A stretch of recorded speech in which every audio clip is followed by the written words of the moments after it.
10 محرم الحرام شریف کا دن واقعہ کربلا کی یاد تازہ کر دیتا ہے۔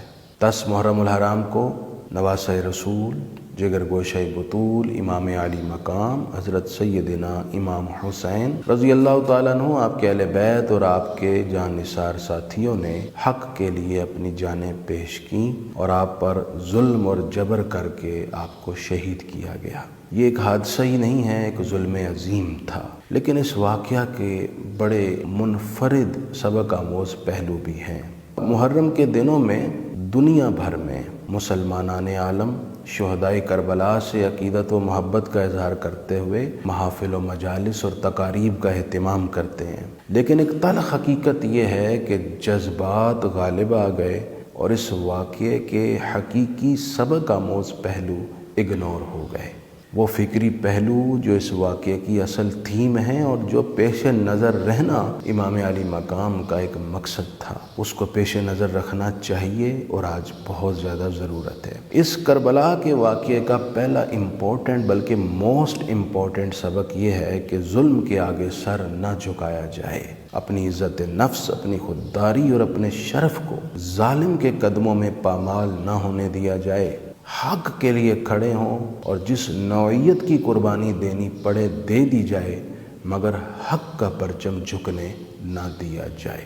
دوسرا اس واقعے کا خاص سبق یہ ہے جو پوری اقوام عالم کے لیے امام حسین کی طرف سے ایک اسلام کا سبق ہے، وہ یہ ہے کہ جنگ اور تشدد اور تصادم میں پہل نہ کی جائے، بلکہ جتنا ممکن ہو سکے جنگ کو ٹالنے کی کوشش کی جائے۔ سیدنا امام حسین نے بھی ایسی ہی کوشش فرمائی اور پند و نصیحت فرماتے رہے یزیدی لشکر کو تاکہ جنگ کی نوبت نہ آئے۔ آپ نے کربلا کے میدان میں جو خطبہ ارشاد فرمایا، اس خطبے کا ایک اہم پہلو، ایک اہم حصہ یہ تھا کہ آپ نے فرمایا کہ اے یزیدیو، میں تمہارے سامنے 3 آپشن رکھتا ہوں، تم ان میں سے کسی ایک کو قبول کر لو تو ہمیں جنگ کی طرف نہیں جانا پڑے گا۔ پہلا یہ کہ میرا راستہ چھوڑ دو، میں مدینہ منورہ واپس چلا جاتا ہوں۔ اگر تمہیں یہ قبول نہیں تو پھر مجھے سرحدی علاقوں میں جانے دو جہاں پر مجاہدین مصروف جہاد ہیں، میں بھی ان کے ساتھ شریک ہو کر اپنی باقی زندگی جہاد میں گزار دوں۔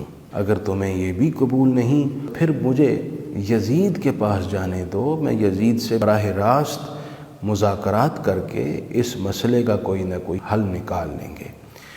آپ کی یہ گفتگو بڑی ہی مناسب تھی اور اس وقت کے معروضی حالات کے عین مطابق تھی، حتیٰ کہ بعض یزیدی بھی یہ گفتگو سن کر کہنے لگے کہ اب جنگ کی ضرورت نہیں رہے گی، بلکہ اس مسئلے کا حل نکل آ چکا ہے۔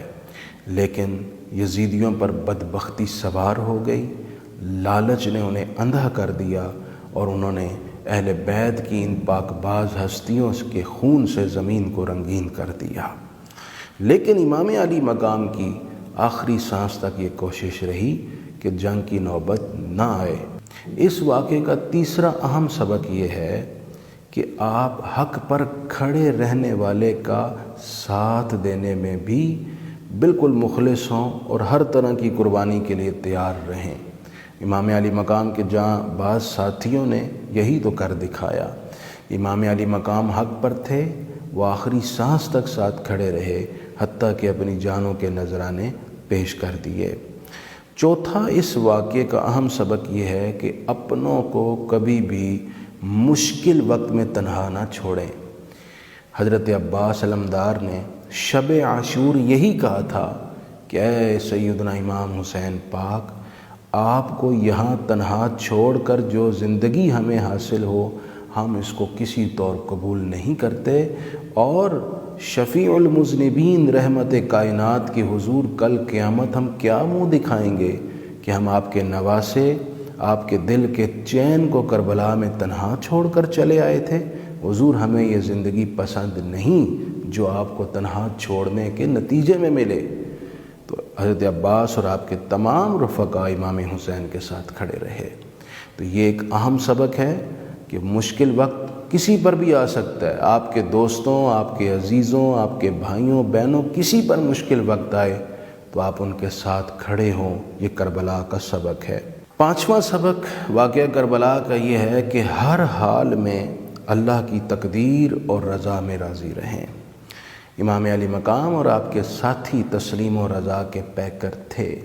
امام علی مقام نے ان مشکل ترین حالات میں جب آپ کے سامنے آپ کے دودھ پیتے بچے کو بھی شہید کیا گیا، پیاس میں رکھ کر، اور آپ کے ساتھیوں، آپ کے بیٹوں، بھتیجوں، عزیزوں سب کو شہید کر دیا گیا، لیکن امام علی مقام کی زبان سے ایک لمحے کے لیے بھی کوئی شکوہ نہیں ادا ہوا، اور نہ ہی آپ کی گھرانے کی پاک باز خواتین کے لبوں پر کوئی حرف شکایت آیا۔ یہی ایک مومن کا وتیرہ اور مومن کی عادت اور مومن کے لیے زیب دیتا ہے۔ چھٹا سبق اس واقعے کا یہ ہے کہ اہل بیت عظام کی مقدس خواتین نے بھی اپنے افراد کا بھرپور ساتھ دیا، ان کا حوصلہ کم نہ ہونے دیا بلکہ ان کے کندھوں کو مضبوط کیا۔ خواتین کے لیے یہ سبق ہے، حق پر کھڑے رہنے والوں کے کندھے مضبوط کیے جائیں اور ان کی حوصلہ شکنی نہ کی جائے۔ ساتواں سبق یہ ہے کہ امام علی مقام کی بوقت شہادت آپ کی جو اس وقت کی کیفیت تھی وہ یہ تھی کہ آپ نماز میں تھے اور آپ کو فکر بھی نماز کی تھی۔ تو ہمیں سبق دیا گیا واقعہ کربلا کی جانب سے کہ اہل حق نماز کو کبھی نہیں چھوڑتے، اور نماز کے ساتھ ان کے دل کا چین اور سکون وابستہ ہے، وہ ہر حال میں چاہتے ہیں کہ اللہ کے حضور سر سجدے میں جھک جائے۔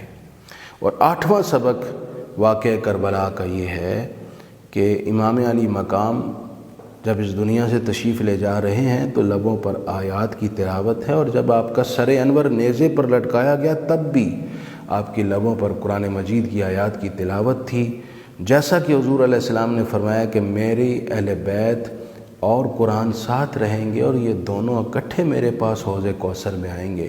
تو انہوں نے قرآن کو اپنے ساتھ دنیا میں بھی رکھا، بعد از شہادت نیزے پر چڑھ کر بھی قرآن کی تلاوت فرمائی۔ سبق یہ دیا گیا کہ اہل بیت کے محبین قرآن سے جڑے رہیں گے۔